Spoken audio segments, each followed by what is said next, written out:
പഹൽഗാമിലെ ഭീകരാക്രമണത്തിനുള്ള മറുപടിയായി പാകിസ്ഥാനെതിരെ ഇന്ത്യ നടത്തിയ ഓപ്പറേഷൻ സിന്ദൂർ ഇനിയും അവസാനിച്ചിട്ടില്ലെന്ന് പറയുകയാണ് പ്രതിരോധ മന്ത്രി രാജ്നാഥ് സിംഗ്. ഇതൊരു താൽക്കാലിക മുന്നറിയിപ്പ് മാത്രമാണ്. പാകിസ്ഥാൻ സമാനമായ തെറ്റ് ഇനിയും ആവർത്തിച്ചാൽ ഇന്ത്യയുടെ മറുപടി ഇതിനേക്കാൾ തീവ്രമായിരിക്കുമെന്നും മന്ത്രി പറഞ്ഞു. ഗോവ തീരത്ത് ഇന്ത്യയുടെ ആദ്യ തദ്ദേശ നിർമ്മിത വിമാനവാഹിനി കപ്പൽ INS വിക്രാന്തിൽ നാവികസേന ഉദ്യോഗസ്ഥരോട് സംസാരിക്കുകയായിരുന്നു രാജ്നാഥ് സിംഗ്. പാകിസ്ഥാന് ചിന്തിക്കാൻ പോലും കഴിയാത്ത വിധത്തിലുള്ള മാർഗങ്ങൾ പ്രയോഗിക്കാൻ ഇന്ത്യ മടിക്കുകയില്ലെന്നും പ്രതിരോധ മന്ത്രി പറയുന്നു. ഇന്ത്യയുമായി ചർച്ചകൾക്ക് തയ്യാറാണെന്ന് പാകിസ്ഥാൻ പലവട്ടം ആവർത്തിച്ചുകൊണ്ടും മന്ത്രി പ്രതികരിച്ചു. പാകിസ്ഥാനുമായി ചർച്ച നടത്തുകയാണെങ്കിൽ അത് ഭീകരവാദത്തെക്കുറിച്ചും പാക് അധീന കാശ്മീരിനെക്കുറിച്ചും മാത്രമായിരിക്കും.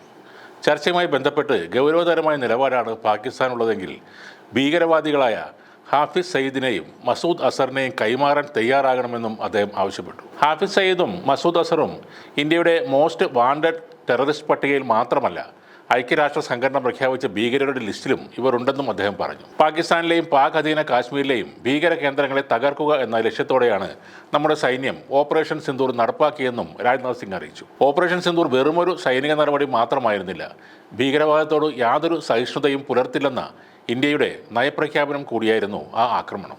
ഇനിയും ഹീനവും അധാർമികവുമായ പ്രവൃത്തികളിലേക്ക് പാകിസ്ഥാൻ കടന്നാൽ ഇന്ത്യൻ നാവികസേനയുടെ മുഴുവൻ കരുത്തും അവർ കാണേണ്ടി വരുമെന്നും രാജ്നാഥ് സിംഗ് പറഞ്ഞു. ഓപ്പറേഷൻ സിന്ദൂറിൽ നാവികസേനയുടെ പങ്കിനെ പ്രശംസിച്ച അദ്ദേഹം ഇന്ത്യൻ നാവികസേനയുടെ തയ്യാറെടുപ്പ് തന്നെ പാകിസ്ഥാനെ ഭയപ്പെടുത്താൻ മതിയാവുന്ന വിധത്തിലുള്ളതായിരുന്നു എന്നും പറഞ്ഞു. ഇന്ത്യൻ നാവികസേന യുദ്ധരംഗത്തേക്ക് വന്നിരുന്നെങ്കിൽ 1971 ഉണ്ടായതിനേക്കാൾ മോശമായ ഫലം പാകിസ്ഥാൻ നേരിടേണ്ടി വരുമായിരുന്നു എന്നാണ് അദ്ദേഹം സൂചിപ്പിച്ചത്. ഇന്ത്യൻ നാവികസേന യുദ്ധരംഗത്തേക്ക് വന്നപ്പോൾ പാകിസ്ഥാൻ രണ്ടായി വിഭജിക്കപ്പെട്ടിരുന്നു. അതിന് ഒരു തെളിവാണ് 1971. ഓപ്പറേഷൻ സിന്ദൂറിൽ ഇന്ത്യൻ നാവികസേന യുദ്ധരംഗത്തേക്ക് വന്നിരുന്നെങ്കിൽ പാകിസ്ഥാൻ 4ആയി വിഭജിക്കപ്പെടുമായിരുന്നു എന്ന് ഞാൻ കരുതുന്നു. ഓപ്പറേഷൻ സിന്ദൂറിൽ ഇന്ത്യൻ നാവികസേന അവരുടെ നിശബ്ദ സേവനത്തിലൂടെ ഓരോ ഇന്ത്യക്കാരനെയും അത്ഭുതപ്പെടുത്തിയിട്ടുണ്ട്. നിശബ്ദത പാലിച്ചിട്ടും പാകിസ്ഥാൻ സൈന്യത്തെ കെണിയിൽ വീഴ്ത്തുന്നതിൽ ഇന്ത്യൻ നാവികസേന വിജയിക്കുകയും ചെയ്തു. ഈ സംയോജിത പ്രവർത്തനത്തിൽ നാവികസേനയുടെ പങ്ക് മഹത്തരമാണ്. ഓപ്പറേഷൻ സിന്ദൂറിൽ വ്യോമസേന പാകിസ്ഥാൻ മണ്ണിലെ ഭീകരത്താവളങ്ങൾ നശിപ്പിച്ചപ്പോൾ അറബിക്കടലിലെ നിങ്ങളുടെ ആക്രമണാത്മക വിന്യാസം, അതുല്യമായ സമുദ്രമേഖല അവബോധം എന്നിവ കൊണ്ട് പാകിസ്ഥാനെ സ്വന്തം തീരങ്ങളിൽ ഒതുക്കി നിർത്തിയെന്നും മന്ത്രി പറഞ്ഞു. ഒരു വെടി പോലും മുതിർക്കാതെ തന്നെ ഇന്ത്യൻ നാവികസേന പാകിസ്ഥാൻ എന്ന എതിരാളിയെ ഞെട്ടിച്ചുവെന്നും അദ്ദേഹം പറഞ്ഞു. നിങ്ങളുടെ തയ്യാറെടുപ്പ് മാത്രം മതിയായിരുന്നു പാകിസ്ഥാന്.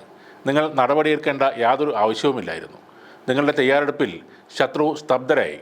ഇന്ത്യൻ നാവികസേനയുടെ അപാരമായ ശക്തി, സൈനിക ചാതുര്യം എന്നിവ പാകിസ്ഥാൻ തിരിച്ചറിഞ്ഞു എന്ന് മാത്രമല്ല, അവർ അതിനെ വല്ലാതെ ഭയപ്പെടുകയും ചെയ്തു. സേനയുടെ കഴിവിനെക്കുറിച്ച് പറഞ്ഞ അദ്ദേഹം ഓപ്പറേഷനിൽ നാവികസേന പൂർണ്ണമായും ഇടപെട്ടില്ല എന്നത് പാകിസ്ഥാന്റെ ഒരു ഭാഗ്യമാണെന്ന മുന്നറിയിപ്പും നൽകി. 2022 സെപ്റ്റംബറിൽ പ്രധാനമന്ത്രി നരേന്ദ്രമോദിയാണ് INS വിക്രാന്ത് കമ്മീഷൻ ചെയ്തത്. ഇന്ത്യയുടെ വളർന്നു വരുന്ന സമുദ്രശക്തിയുടെ പ്രതീകമായ INS വിക്രാന്ത് ഏകദേശം 20,000 കോടി രൂപയായിരുന്നു നിർമ്മാണ ചെലവുണ്ടായിരുന്നത്. കൊച്ചിൻ ഷിപ്പ്യാർഡ് ലിമിറ്റഡിലായിരുന്നു INS വിക്രാന്തിൻ്റെ നിർമ്മാണം.